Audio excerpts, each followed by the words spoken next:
All right, ladies and gentlemen, let's begin. This is a program on constitutional government, and we have as a guest today Pierre Manent. He's a Frenchman, comes from the country called France, lives in this city of light, which makes him a philosopher. The city of light is a little bit different from the city on a hill, but I would say he really belongs on both. He's going to speak English. Next to the pleasure of hearing a Frenchman speak French is that of hearing the same person speak English. And so we're going to get that pleasure. He's author most recently of Le Regard Politique, which is a book of something, memoirs, or something like that. Something like that. And Les Métamorphoses de la Cité, which is on the transformations or metamorphosis that the city has gone on, that politics has experienced after the abandonment or the disappearance of the polis. So, and he's, of course, written many books before that, including, as I recently read someone to say, the best book written on Tocqueville. And he's now a, what's the title that, Professeur of Mer? Directeur, yeah, Director of Studies at the School of Tall Studies in Paris. So, and the title of his remarks is The European Predicament. Thank you. Well, 4 years ago, in the same place, I think, I talked about Sarkozy's election to the presidency in France. And when thinking about what I would tell you about, I thought that I would speak about France and about Sarkozy, comparing my notes of 4 years ago to the present situation.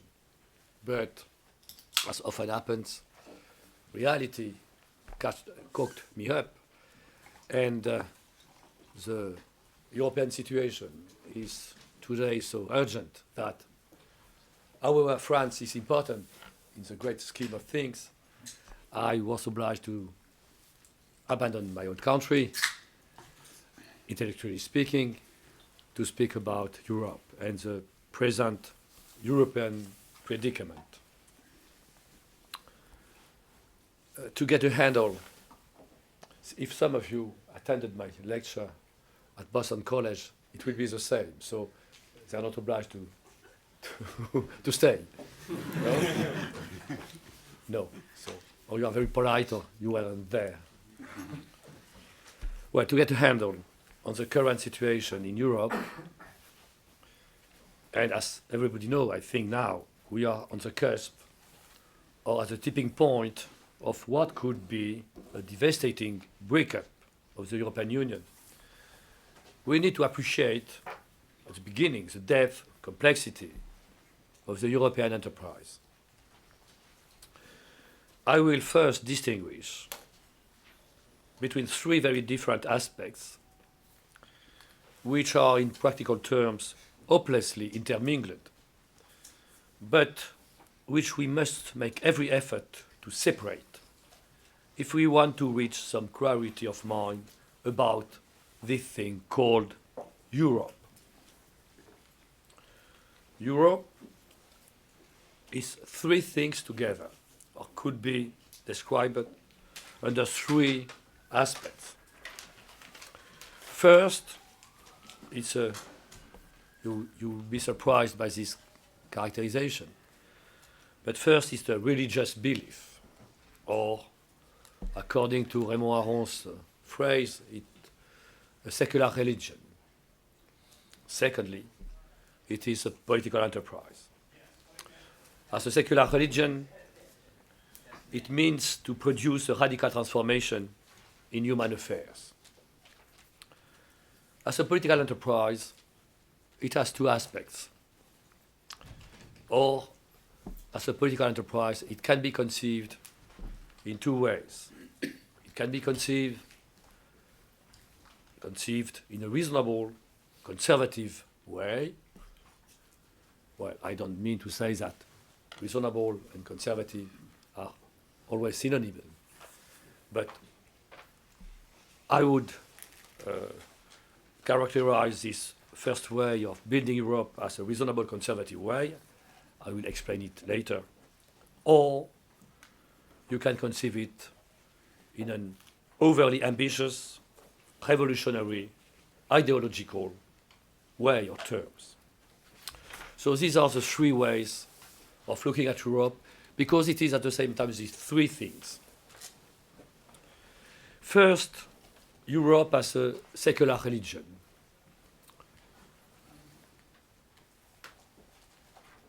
As you well know, quite a few of the statesmen who played a decisive role in the founding of the European enterprise at the end of the 40s and in the 50s, were serious, even devout Catholics.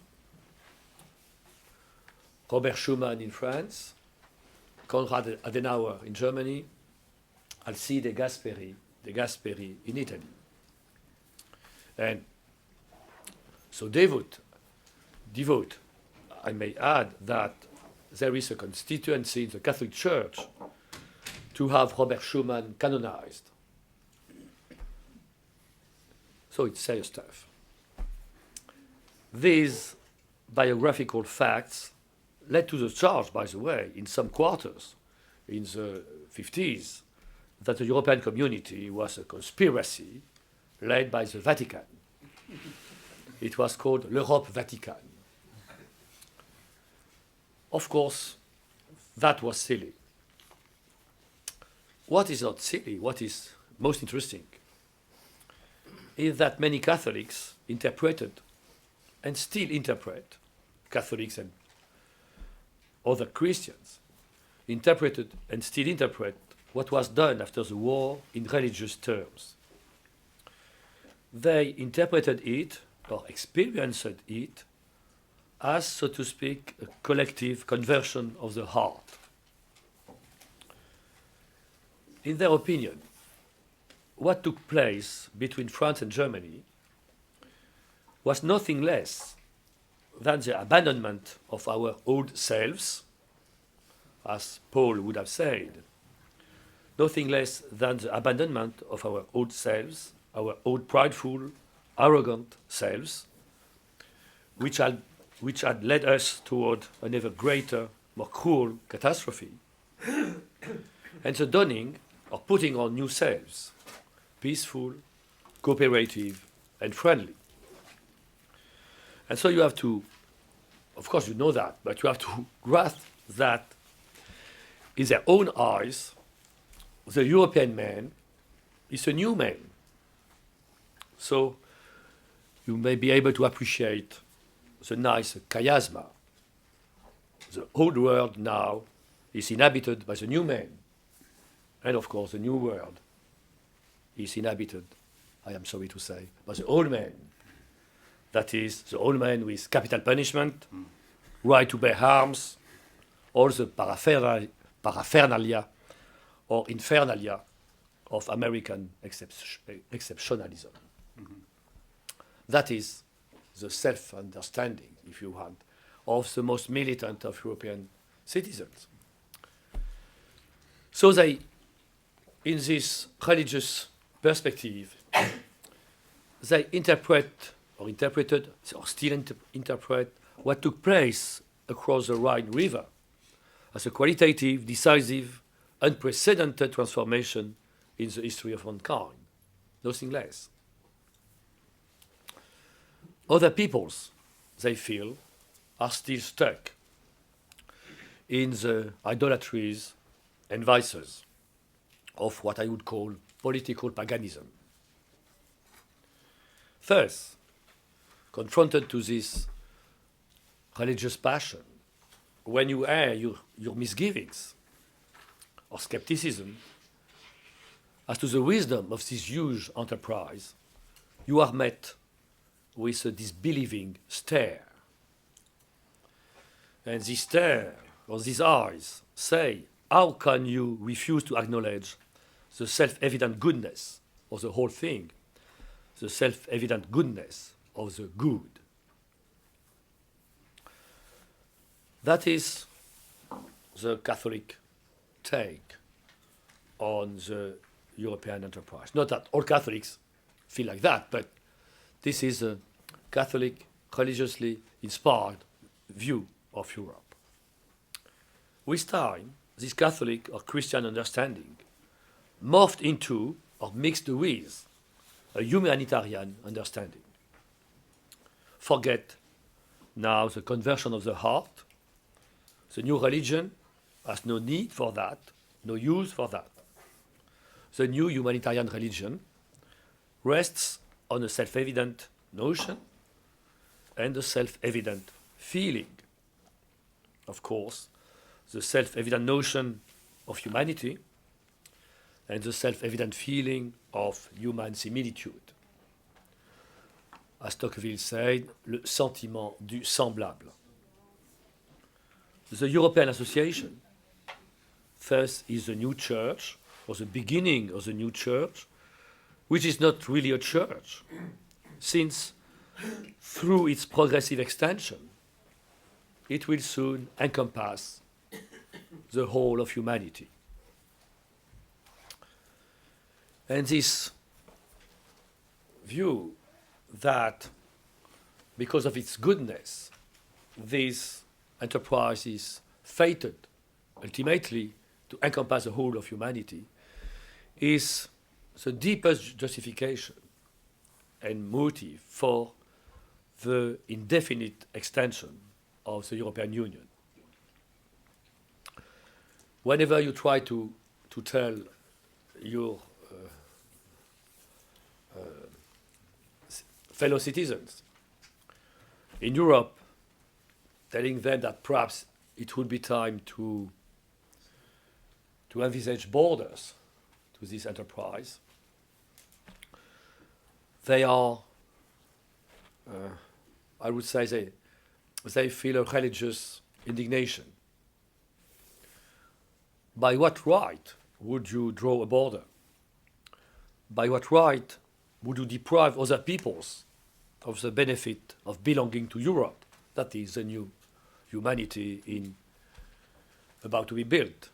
It would be to deprive them of their good, to deprive them of the good. What could be more evil?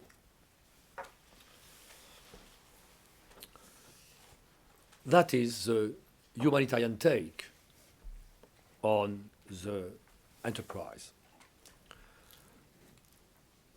What is important to grasp is that whether Catholic or Christian tinged or frankly humanitarian, this understanding has the Europeans embodying a new, truer and better humanity. Europeans cannot tire of congratulating themselves for their moral superiority. This self-understanding has percolated into all the departments, all the nooks and crannies of European life. So imagine the shock when the vérité effettuale, to quote from our old friend, when the vérité effettuale will shatter this complacency, as it is fated to do soon, as it has already begun to do. Now, I come back to the beginnings of the whole enterprise.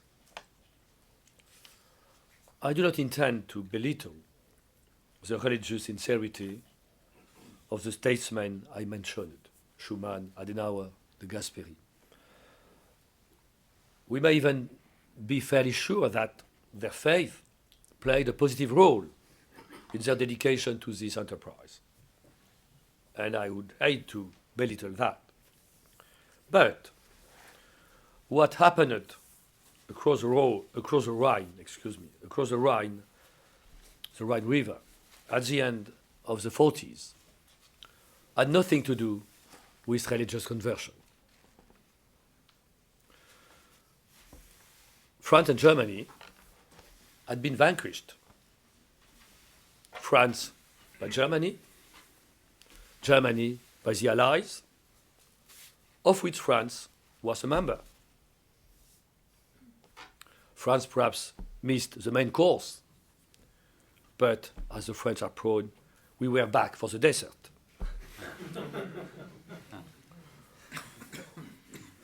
This strange political configuration made each nation, France and Germany, necessary to the other. It is still the case, not necessarily for long. And as a matter of fact, as everybody knows, this famous couple, France and Germany, was the driving force and the sheet anchor of the European enterprise. So, the European enterprise, at least some sort of common European enterprise, was, I would say, a rational answer to the situation after the Second World War. The situation of destroyed, humiliated, in any case, weakened European nations, while at the same time, the two true victors of the war, the US and the USSR, ruled the world. Again, it was a politically reasonable answer to a specific historical situation. And this is what I call a reasonable, conservative view of the European enterprise. A few nations trying to do things together. I think that was good, rational, and I think it should have stayed this way. But man, old man, prideful, ambitious, hubristic man, could not wait. He wanted something greater, bigger, more impressive, more glorious. At some point, the common enterprise of European nations, that was the original meaning of Europe, a common enterprise of European nations. And that was, I would say, good. Their politically reasonable enterprise morphed into something new, something encouraged, nurtured by the religiosity I mentioned at the beginning, but something emphatically political. Emphatically political. It was now, and this is the third understanding of the European enterprise, it was now a matter of building a purportedly self-sufficient new political body. Europe, as distinguished from its constituent nations. Europe as distinguished from its constituent nations. Then we passed under the rule of an idea, the idea of Europe. Under the medley of old nations, the new nationalist Europe, under the light of this idea, was already there. And they could see it. And if you could not, and I could not, and if you could not, they would call you names. You man of little faith. Europe is before your eyes. Don't you see? Now, the smart pants who drove the effort did not rely on mystical illumination, although they wanted us to see what we could not see. They prided themselves on their positive scientific mind. Europe, they said, is an enterprise of reason. Human beings learn to behave rationally through participating in a rationally organized economic life, in a life organized around competition, with rules, market rules, through the strengthening and unification of the European market, European workers and employees would become European citizens. Of course, the builders of Europe did not confuse the new body politic with the unified economic market, le marché unique. They meant to transform the market, the marché unique, into the new body politic. Now, how do you transform the marché unique into the new Europe unie? Here, these positive minds devised a Machiavellian, although in their eyes benevolent, ruse. Here is how they reasoned. Here is the trick they played on us, and finally on themselves. I will formulate it as it was explained to me many years ago by a very distinguished European citizen and actor in the building of Europe, to whom I had said my misgivings as to the way they were acting, and I objected that I could not see how you could transform Europe separated between nations and living within nations into this new, brand new body politic. And this man with benevolence in his voice told me that I was a naive young man and that he would explain me the trick. He told it just like that. He told it just like that. And he explained it to me the following. The European peoples will never ever accept to dissolve into the new European body if we offer them the prospect directly. They are too attached to their old separate ways. They are too benighted. We have to run around them, he said. And here was the trick. We will sell them on the economic union. Its advantages are so palpable, so obvious. And without noticing it, the rather dumb citizens will buy the political union. What was the heart of the trick? To put it in a nutshell, economic union is sufficient and it is not sufficient. First part, it is sufficient. It is sufficient to hold them together. Nobody, they felt, in his right mind, will be willing to lose the advantages of economic union. Second part, it is not sufficient. It is not sufficient to hold them together so that they will be obliged, the European citizen, they will be obliged willy-nilly to advance toward an ever greater and better union, toward a political union. So the operators of this trick could not lose. If the going is smooth, it's all okay. If the going gets rocky, there will be no choice but to go toward greater union. That was the plan, the master plan. And as you can see by the papers, this is still what they are saying just now. But there is a whiff of panic, not a whiff, true panic in the voice. The economic financial crisis has called their bluff. Today, the breakup of the union is, I would say, as plausible as its continuation and reinforcement.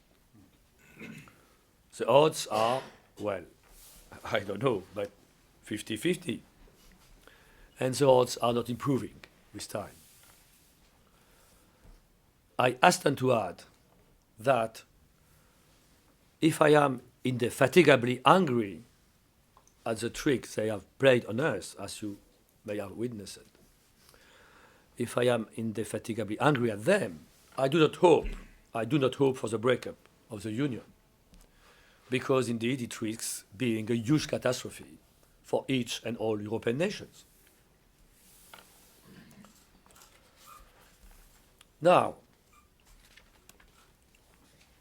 what was simply wrong? What was simply wrong in the assumptions of the people I take to task so severely? Simply the following. They believed or postulated that people already lived in something called Europe, that their old national selves were an insubstantial clothing, which they would, if not willingly, at least easily quit. This error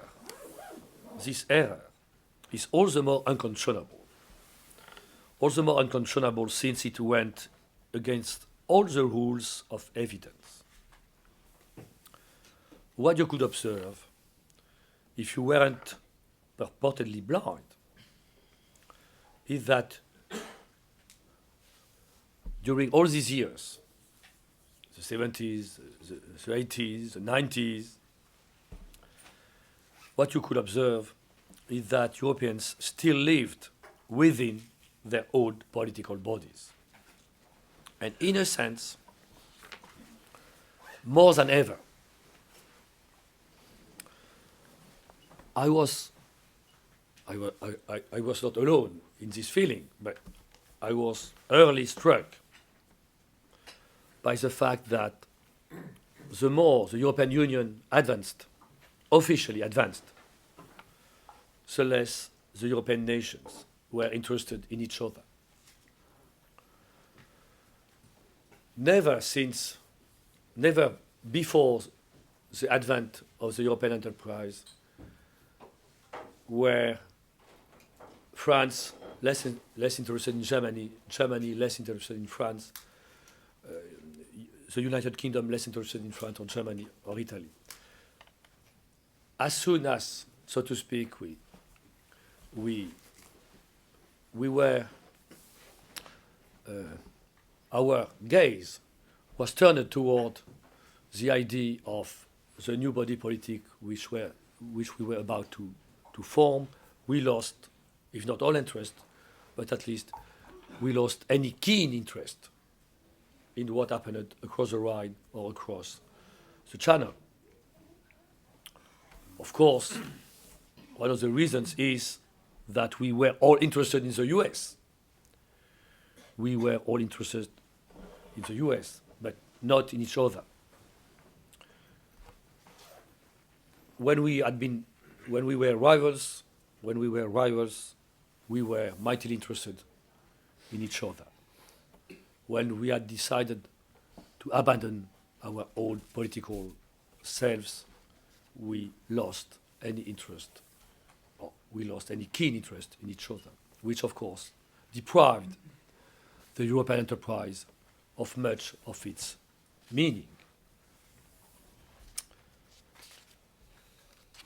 This error, the error of our betters, if you want, of our leaders,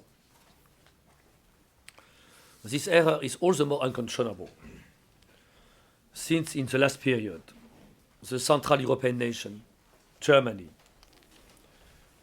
the nation for the sake of which, if I may put it this way, the nation for the sake of which the whole enterprise had been initiated, Germany more and more made important decisions without even feigning to consult or only inform their European partners.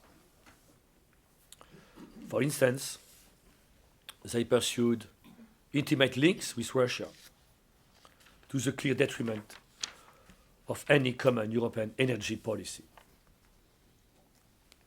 I find nothing sinister in that. They were in their rights. It was perhaps misguided, but they were in their right. Nevertheless, of course, it did not help. Then, another example, they refused to participate in the Western action in Libya. They might be justified in refusing to participate in that, but again, they did not deign to explain. More important, even more importantly, the recovery of German national independence and the relish which came with it was for everybody to see when the Constitutional Court of Karlsruhe edicted very strict limits to any future divesting of sovereignty. Indeed, the German Constitutional Court officially, even solemnly, put a stop to any further strengthening of the political union or further encroachment on a sovereignty. Lastly, only yesterday, so to speak, and it was the nail in the coffin, Chancellor Merkel, after sharing a bottle of wine with her husband, I read that in the American newspaper, so must be true. After sharing a bottle of wine with her husband in the privacy of her home, decided to put a stop to the production of electricity from nuclear energy in Germany. I recall, I make you to remember that energy, the putting in common of energetical resources, was, so to speak, at the beginning of Europe with a community about coal and steel. Now, again, I have no the least moral or political objection to Germany recovering her full independence, and making the use of it, who it sees fit.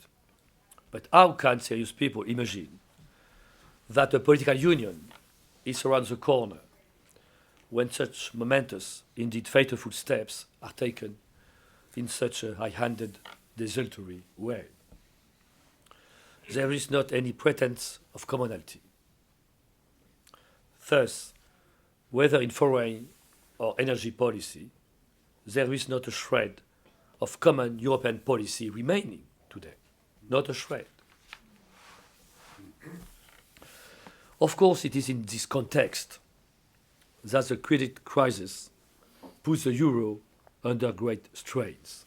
The euro, the crowning of the enterprise, and the only serious common link remaining. And as I noticed earlier, the old argument is rehashed with apocalyptic undertones. They say the crisis of the Eurozone will force us to produce a better union. For if we fail, all hell will break loose. I agree that all hell may break loose, but I cannot see how we could succeed now when we have failed for half a century. Now that the union is more extended, more numerous, more heterogeneous than ever,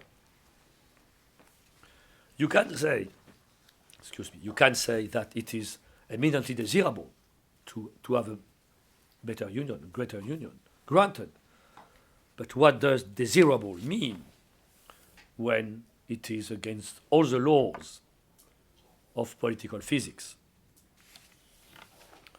I am afraid that instead of forcing us to bring about a stronger union, the euro crisis is more likely to open our eyes to the illusion we have so long lived under.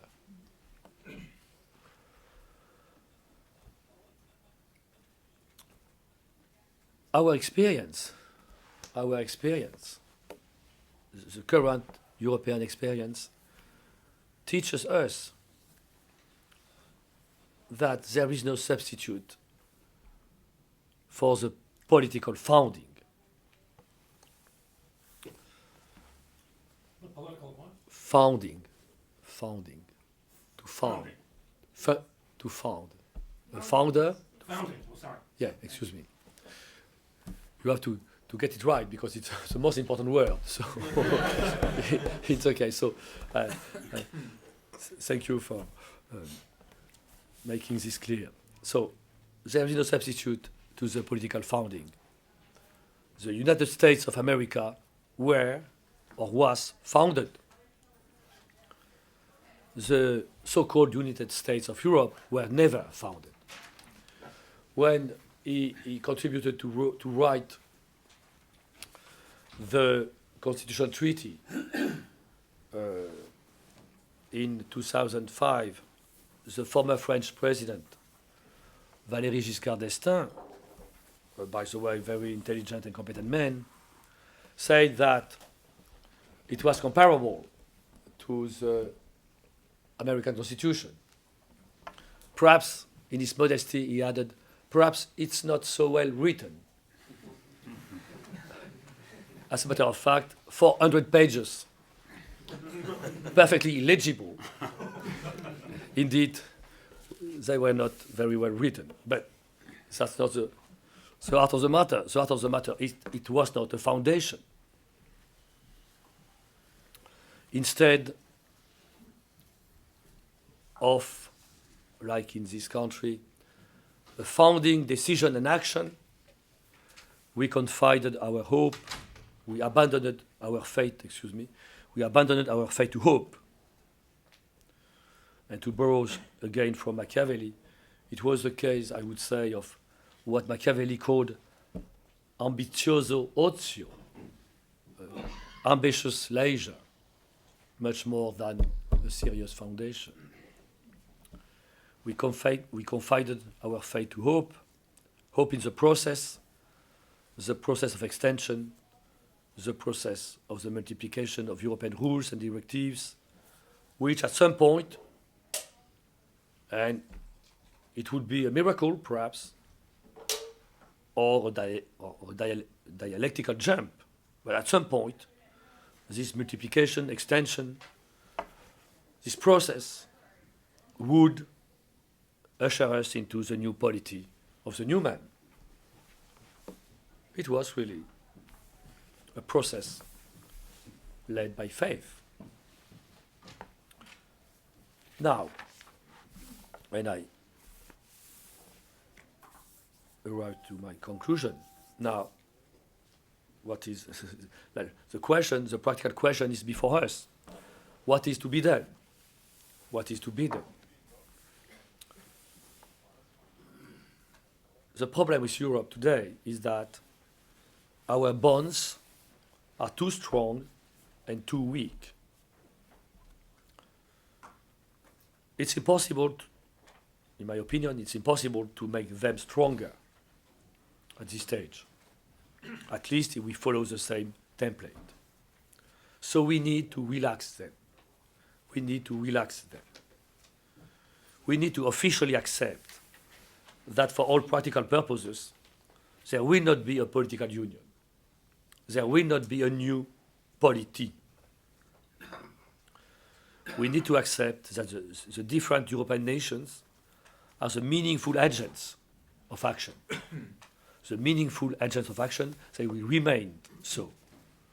The meaningful agents of action which, instead of dreaming about a self-overcoming into a new unity, should merely aim at devising a common policy in energy, foreign affairs, etc. And as you may gather from the examples I have just given, devising a common policy in energy, foreign affairs, etc., will already be mightily difficult.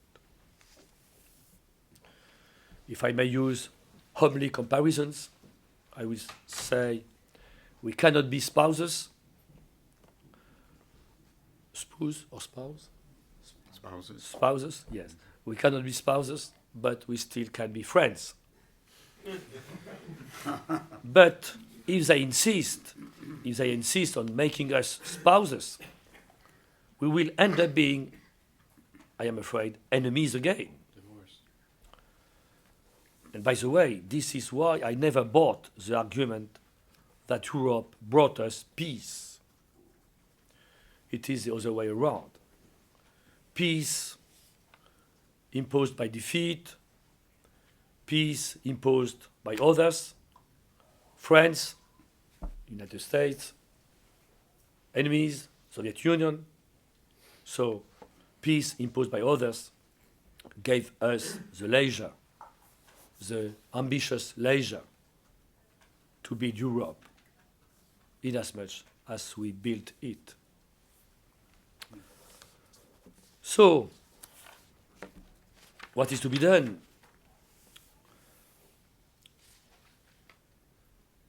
The current treaties do not allow this relaxation of rules which I recommend. The current treaties do not allow it. So, no exit, no exit. In the best of cases, this relaxing of bonds will be a messy affair. But there is no use imagining scenarios, because, of course, the decisive crisis will not be financial, will not be economic, it will be political. And you can imagine how economic misery progresses, deepens, but you cannot imagine how a political crisis will develop. The decisive crisis will happen when European governments and peoples will admit that they cannot agree on a way out, that they cannot agree on a way out. When they will find themselves unable to prop up any new make-believe, any new window dressing, any new Potemkin village of shared perspectives and deeply felt commonality. So, when that comes to pass, the last threads of economic rationality will have snapped. It will be our punishment for having put such inordinate faith in them. And we will be left like pagans, like the old men. We will be left with our passions.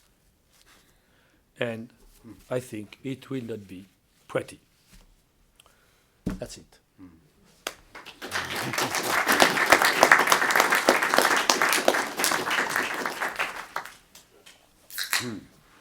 Happy note.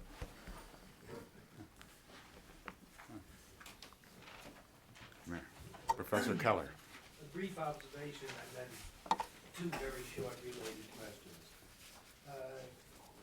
Your point about the American and European constitutions might also have noted that ours began "We the People," and the European constitutions, I recall, began "The King of the Belgians."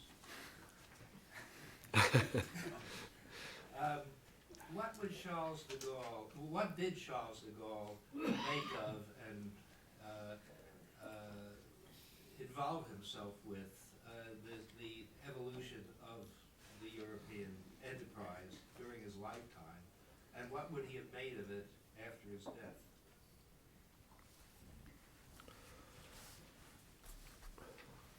I don't know, of course, what he would think of the present situation.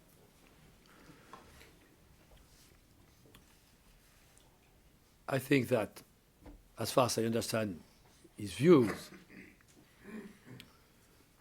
he spoke, or he thought in political terms, always in political terms.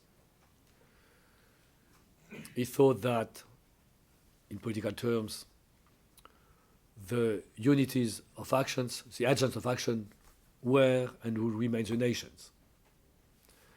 And that that was at the same time good and unavoidable. Now, he tried to, as you may remember, he tried to rebuild France as an entirely independent agent on the world scene, which incited him to do very judicious things, others which were less judicious. But that was his idea. Make France an independent agent on the world scene. Of course, he was clear-minded enough to notice that the means of France were not what they had been, and that, of course, she could not be alone in the world. And so I think that he very, very deliberately intended to build a rather narrow alliance with Germany. And in this affair, it was not de Gaulle who was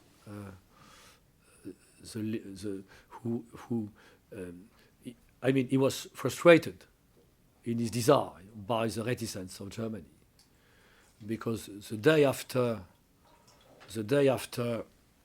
the treaties between France and Germany was signed at the Élysée Palace, the Bundestag voted a motion recalling or repeating the priority of the American alliance. And of course, de Gaulle intended the French-German alliance as a counterweight to American primacy. But that, of course, now is just history. It's just history. What is interesting is that what de Gaulle did, this supposedly old-fashioned 19th century patriot or nationalist, what he shows us is a suppleness, I would say, of an intelligent policy grounded in national interests and perspectives. That the self-interest and the desire to promote, to improve the interest or weight of a nation does not necessarily produce divisions and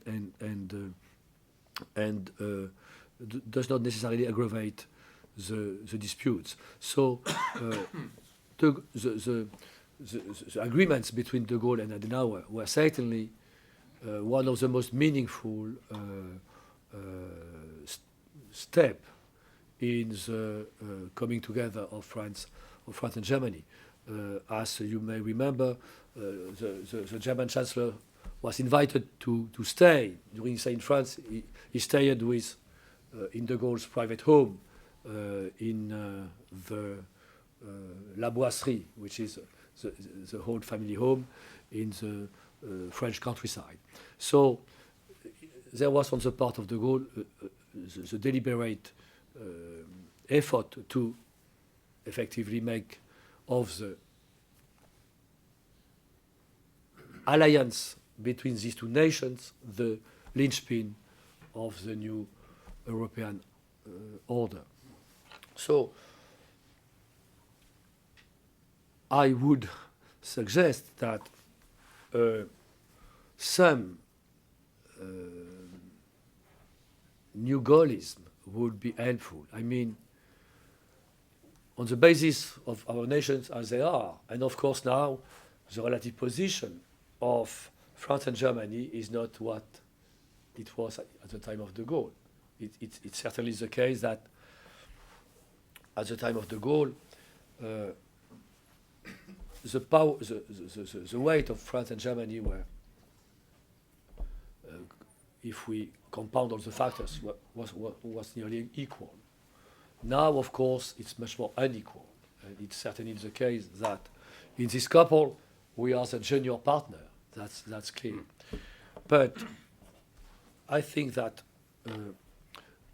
Europe could only progress if we were able to weave together these national bodies, each aware of its strengths and weaknesses, and unwilling to disappear in some huge new body, but able to enter in growing partnerships with the neighbor nation. So I would think that the Gaullist policy, in some sense, may offer some inspiration. Professor Hankins. Thank you for your paper. I was reminded when you were talking about the political theology of Europe, Europe as religion, of a memoir I read by the British novelist Tim Parks, who married an Italian woman and raised a family in Verona. And the memoir talks about watching his children grow up Italian. And at one point, when they entered school, thanks to the Italian agreement with the Vatican, the children had to be sent to religion class, which was Catholicism. And so he said to the school authorities, well, I'm not Catholic, I don't want to send my children to Catholic religion class. And they said, well, there is an alternative. You could send them to the class on Europe. Called Osservazione all'Europa. You can, looking out on Europe. That was the substitute for the religion classes. I thought was quite nice. But the serious question I wanted to ask was about. I think undoubtedly you're correct. I mean, we see it every day that the European currency is going to collapse, or the European project is not going to come to the sort of ideal completion that people want, and it's going to fall apart. But when it does fall apart, there will be a political class that is discredited. And I'm wondering who will be credited and who will inherit, who will acquire authority and credit in the collapse of the European project. It seems to me that in England, for example, there has long been a debate between the Europeanists, who have been obviously dominant up to this point, and then the Eurosceptics. And there is a fallback position for the British to say, we never liked the idea of political union, but we always liked the idea of economic union, and there's a political class there that is, in fact, at this moment, trying to inherit the authority that has been lost by the Europeanists. But I don't think that exists in France or in Germany, as far as I can tell, that there is not a political class that can say, we were right, we were wrong, now we should be able to run things. There are these very conservative nationalist movements which are used as boogeymen, to scare people, the National Front and so on. But is there a class of politicians that can dismantle the political project of the European Union and produce something positive, or who is going to inherit that political power? That's a very interesting question. I would like to have an answer to it, because I think that indeed the European political class is rightly discredited, because, again, I will not repeat my talk, but she blindly, fanatically pushed an impossible enterprise. That is, to my mind, unconscionable. But nearly all were in that. Nearly all respectable politicians in Europe were in the enterprise. And you are not like at the end of the Ancien Régime in France, where the aristocracy and the higher civil servants of the king were discredited, but you had the famous tiers état who was waiting in the wings. You are not even like at the end, let us say, of the 19th century, when the oligarchic parties met the competition of the new Labour, socialist parties, militants from trade unions, who produced new leaders, new way of doing things, and new mobilizations of affects, if you want, of feelings, of passions. So now you have this overwhelming, exclusive political class which shares only one idea, this idea of Europe, which is the basis of its legitimacy. And beside that, you have a multitude of protestations on the left, anti-capitalist, on the right, nationalist, often blended. Now, for instance, in France, Marine Le Pen, the daughter of the founder of the Front National, is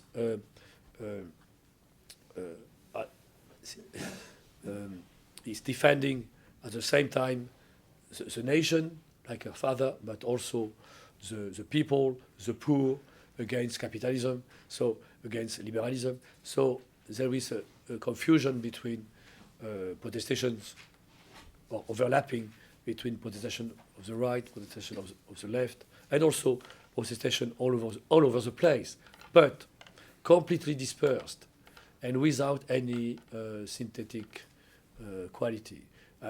I cannot find, I am unable to find, and I would like very much to find some new principle of action in Europe, in one country or in another country.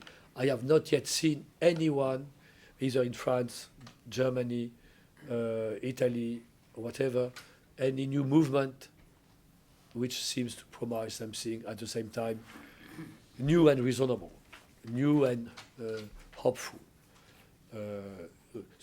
susceptible to make us hopeful. So that is the advantage, if you want, that the ruling class still possesses, because for the time being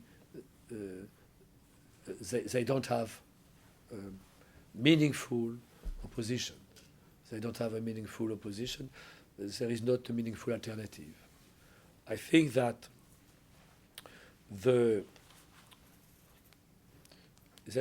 I would say that if Europe is salvaged, if some unity is salvaged, saved, yes? Saved. So you have understood. Yes, if it's kept. Savage. Yeah, because you have savage and salvage. So it's not the same thing. If Europe is kept together, it will be after it has been able, I would say, to build a reasonable protectionist policy.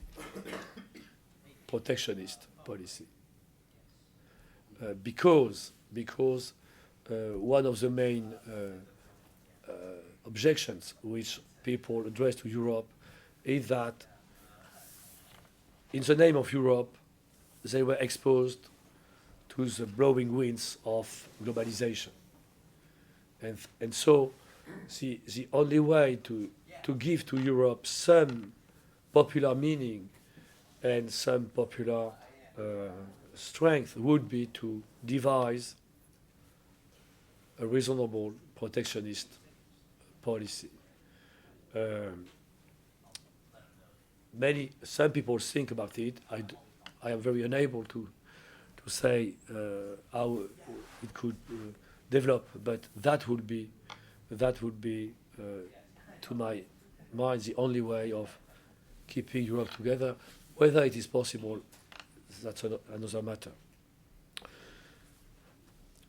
I mentioned, I used the adjective heterogeneous. The biggest problem of Europe is now, of course, its heterogeneity. When it began with France, Germany, Italy, Netherlands, Belgium, they were close neighbors and who shared the same level of development and more or less. Of course, all more weakened by the wars, but nevertheless at about the same level of development. Now, there is a huge heterogeneity between the different European countries, so that the disrupting forces are enormous, and the I would not say the probability, but the tendency of things, the drift of things, is for Europe to break apart in between two groups. I would say the German group, that is around Germany, Austria, Netherlands, perhaps the Danes, or I don't know. On one hand, what would the ancient Mark zone, if you want, the previous Mark zone, and the other group would be the group of what the Germans call the Club Mediterranean nations. That is Spain, Italy, Greece, etc. The pigs, the P-I-I-G, you're almost saying that. Portugal. Portugal, Italy, Spain. No, Greece. yes. So these two groups, Northern Europe, if you want, Southern Europe. Now you will say, where is France? That's an interesting question, because in fact, these two groups, for the time being, are held together by France, I would say, because France is a member, in some sense, of the two groups. It is a member of the virtuous group, the German-dominated Northern virtuous group. That's why we cherish our AAA rate, because it's a confirmation, assurance of our virtue and of our belonging to the group of wealthy people. And of course, in reality, we are, by some traits, in some sense, a part also of the Southern Europe, because our deficits are rather mighty, and our economic machine is not so brilliant. It's not so bad, but it's not so brilliant. Not comparable to the German at the present time. So, by the way, my guess is that if the rating agencies have have maintained the AAA rating, I think it's a political gift. Because if France loses its AA rating, I think then the European machine will be the parts will break apart. It will break apart. It holds, I would say, by the make-believe, if you want, of France belonging to the stronger. Because if France is forced to belong to the weaker, then there is no longer the bridge between the strong and the stronger and the weaker. And it's like in the Roman civil war, there is a triumvirate, and the middle of the triumvirate is often a bridge, but it is also the weaker link. And when the weaker link snaps, then the two poles go into the fight. In the case of Europe, we won't go into a fight, at least for the time being, but we will break apart. So that's the explanation of the otherwise a little absurd obsession with this AAA rating. After having spent 3 years by invading against these agencies of rating, saying they say anything, that they are not reliable, that they are corrupt, that they are the harm of the Anglo-Saxon capitalism bent on destroying the euro, whatever. But now we are doing the bidding of these same agencies. But there is this good reason. There is this good reason that if we don't do that, France loses its power of bridging through its very specific mixture of strength and weakness, its power of bridging between the strong and the weak. Rory. I wondered if you could speak to the question of what lessons America should learn from the European predicament now. It's often spoken about in the United States, especially with the Obama presidency, of obvious political concerns. For example, that the so-called European model of social welfare won't work, and we can see why. These kinds of basic political observations, which I think have some weight to them. But a lot of what you said seemed to give the impression that America is mostly being reminded of things it had great conviction in for a long time anyways, rather than being educated in new truths. So I wondered, are there new lessons to be learned from the American perspective, not just the contemporary political perspective, but let's say the long-range perspective from the current European crisis, that are not merely confirmations of what you would call more traditional or old man values?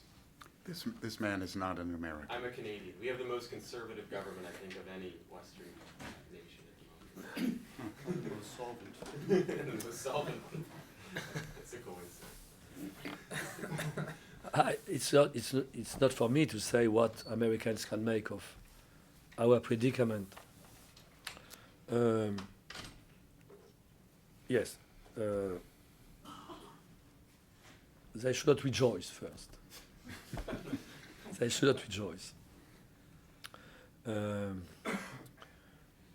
Because, of course, they need some order in Europe if they want to do their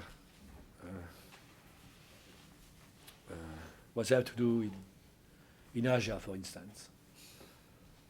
So they are vitally interested in what happens in Europe. Now, what is striking as concerns Europe and America is that, and what is striking and scary is that just as Europe, as the European unity is on the, it just seems to be just about to break apart. American ascendancy is weakening, and perhaps worse. I mean, so there is, I think, with no fault of either the previous Republican administration or the present American administration, or the current American administration, I think. Faults have been committed, but it was fated to happen. I mean, the illusion of an American, the idea of an American empire ruling the world was not in the cards, really. So now we have to learn, Americans and Europeans, to learn in a world which we have ceased to rule, where we are still part of the elders and worthy citizens, if you want, but we no longer have the ability to rule by fiat. So I think we will have to conceive of a new committee between the two shores of the Atlantic. We are threatened by reciprocal Schadenfreude,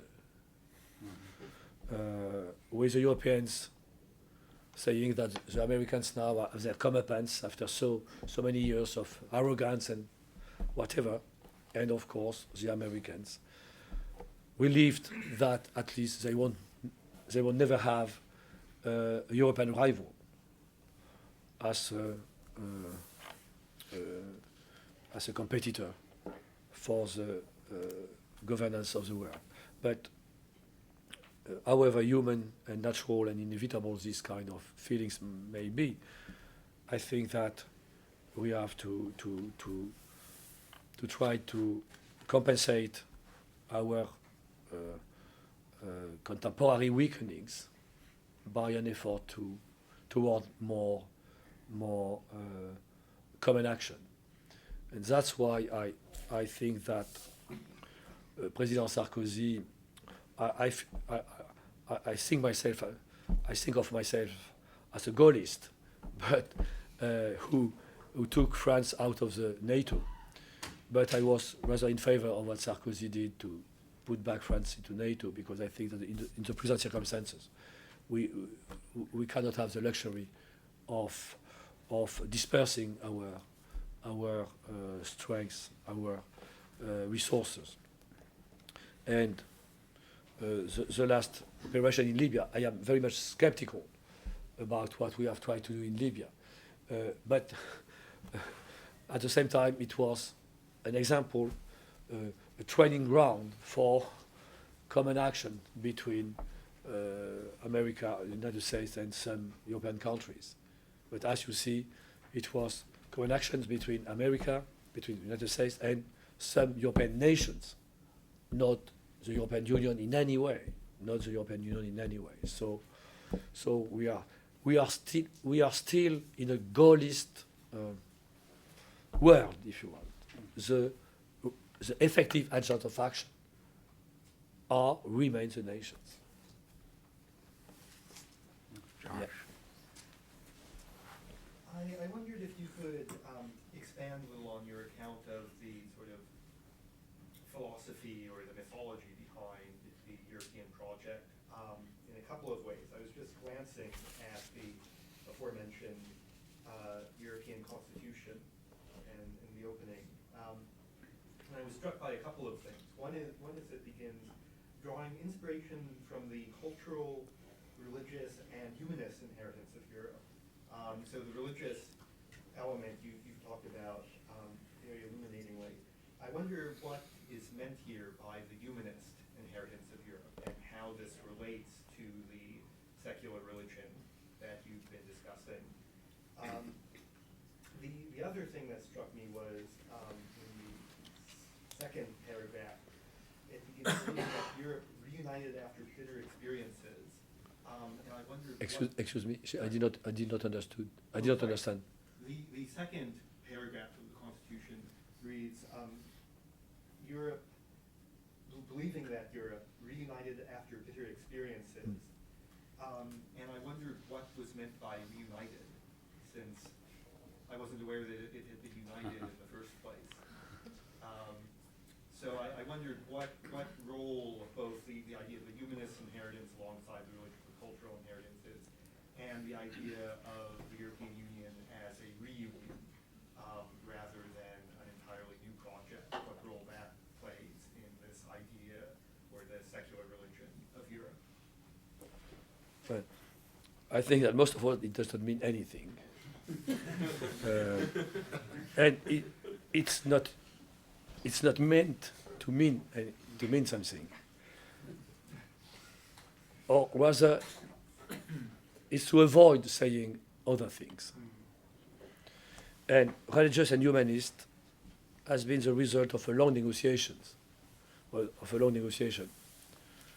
which has ended with the rejection of a mention of the Christian roots of Europe.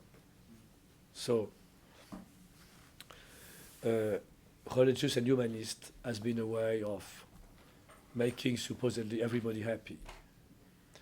But the most important fact is, of course, that they refused to insert the mention of Christianity,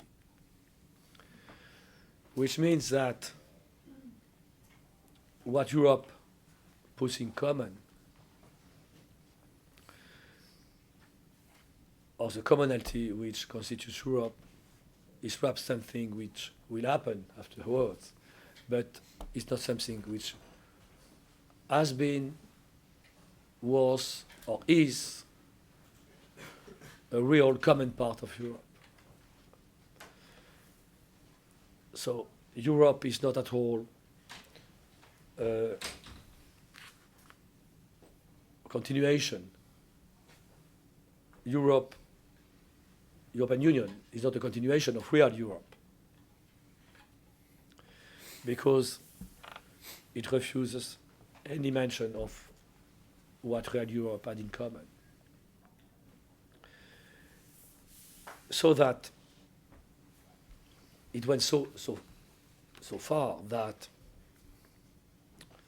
Jacques Chirac, French president,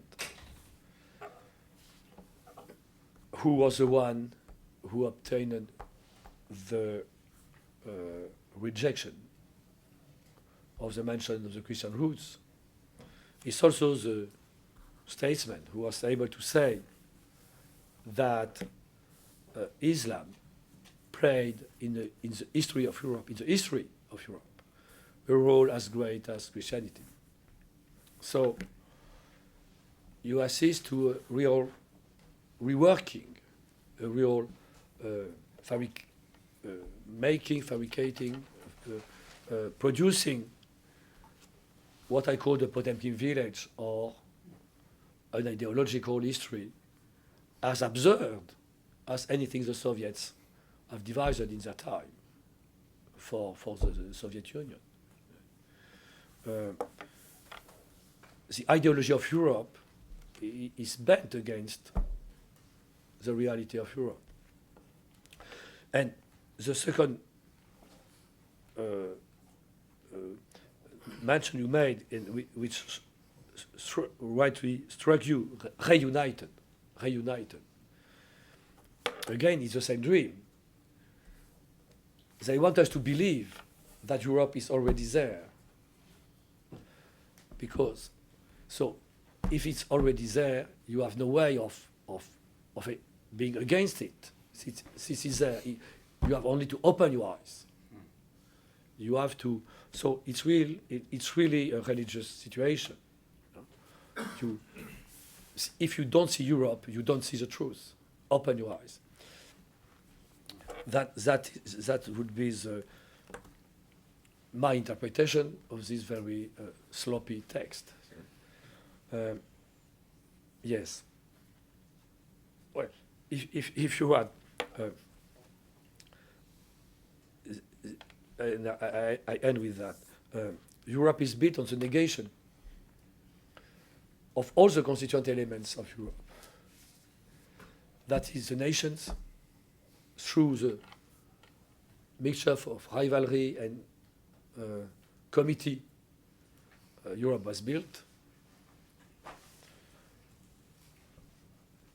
And the negation of what these nations had in common. That is, for instance, and first of all, Christianity. I admit that Christianity was not only, has not always been a unifying force. It was also a separating force, we agree. But nevertheless, the ideological character of Europe is extremely pronounced. And if you want, and what is it justice? Is it nemesis? I don't know. But the new European religion is emphatically anti-Christian and anti-Catholic. The latest episode, which is rather funny, is that the European Commission the other year produced a new calendar with all the religious feasts, except the Christian ones. So much for Europe, and of course there was some protests, and they said, "Oh yes, my mistake." and I think they corrected it afterwards. But you know, I could give other examples, many other. Coming back to America and Europe, it does seem that in America, at least to some extent, there is a European party and an American party, if I can put it so. The first, the Democrats, and the second, the Republicans. And you seem to agree with the Democrats that the trouble between America and Europe has come from American arrogance, rather than agreeing with the Republicans that the trouble has come from European socialism. I am surprised that you say that I have sided with. I never. I am not making excuses, but you are witnesses. I did not mention in my name American arrogance. Well, the empire, the No, exceptionalism, no. I was. Oh, it's my art of this. speaking. You know. Yeah. I was speaking in the indirect style. I was making. I am sorry if it was not clear. I was making the partisan of Europe speaking. Yeah. I was not speaking in my own name. Well, you can speak in your own name then.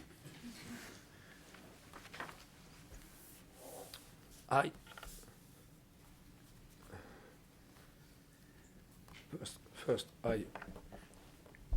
I know you wouldn't accuse America of being arrogant, but still it seems that the problem has been, if there is a problem between America and Europe, the problem has been America's pushiness anyway. It's ambitious busyness as opposed to leisure. No. And not, as the Republicans might say, the problem has been with the European welfare state well, and its unaffordability.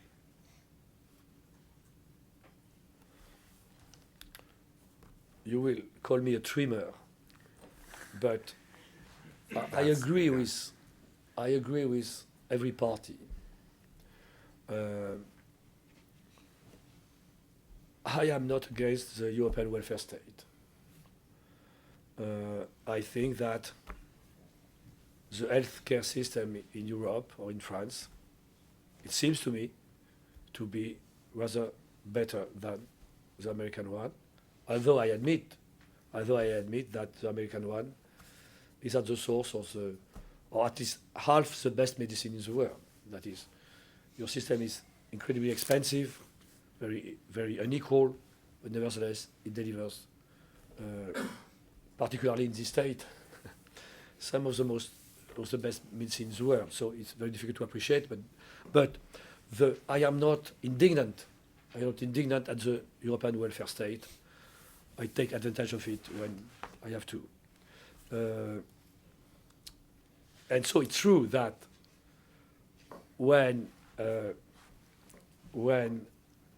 adversaries of President Obama reproached him with the intention of transforming Great America into one of those lazy, pampered European countries, we smile. But I admit that, however, I want to keep this welfare state. We have been perhaps not so lazy as you think, perhaps not so pampered as you think, but nevertheless, it's true that the Europeans have tended to think that, again, I come back to the Machiavellist term, leisure. We have this idea that I would put the difference in this way, and here you will see that America comes off in a good light.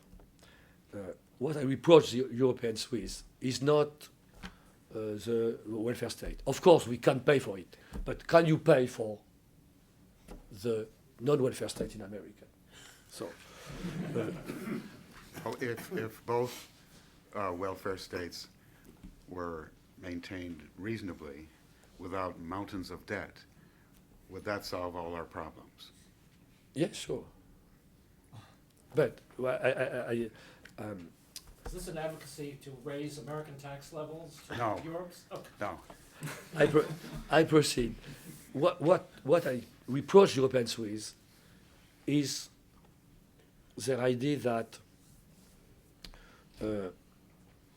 if only we do not act, we did not act, everything would be fine. That they don't understand what Americans understand by their position and by their experience. That order in the world is something you need to produce. It's not a given. And so Europeans tend to believe that, of course, it's caricature, and not many Europeans would say it like that, but in the last period, quite a few said it like that. If only the Americans kept quiet, all things would be better. American action was supposed to produce disorder. Perhaps American action at times has produced indeed disorder. But where I agree with the American take on the world is that if you haven't a serious ruler at the head of the World Councils, if you want, not the United Nations, but people who decide for the fate of the world, you have a nation able and willing to act. And these things I have always said and will say it as long as it will be the case for America, is that most of the time this country has stepped up, raised up to the occasion when action was necessary. And what makes me very apprehensive for the future of Europe is that we have lost, I fear that we have lost nearly any capacity for action. Even the idea that action might be necessary. And this is a really strange phenomenon, because the separate European countries have been some of the most active groups of human beings in the world, from the discovery of America, Portugal, Spain, the colonial empires. Not everything was good in the colonial empires, but at least it was some exertion of energy, you know. So our nations, which have been so energetic, so able to begin new things, seem now just desirous to enjoy the progressive building up of all the good things we have begun to build, and so on. And so in this context, I would say that certainly I hope that Europe understand better, like these countries, the necessity for action, and so that this nation, the United States, help us to understand the necessity for action by giving us a part in the deliberation before action.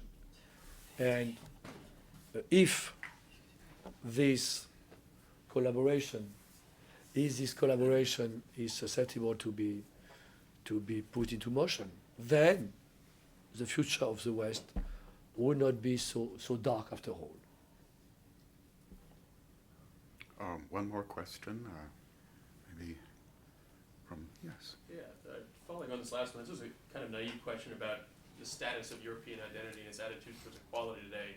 So the end game put forward by many economists today is something like you suggested, that the northern German-speaking countries eventually cut themselves off. They stay prosperous. The southern countries take a large hit to their standards of living.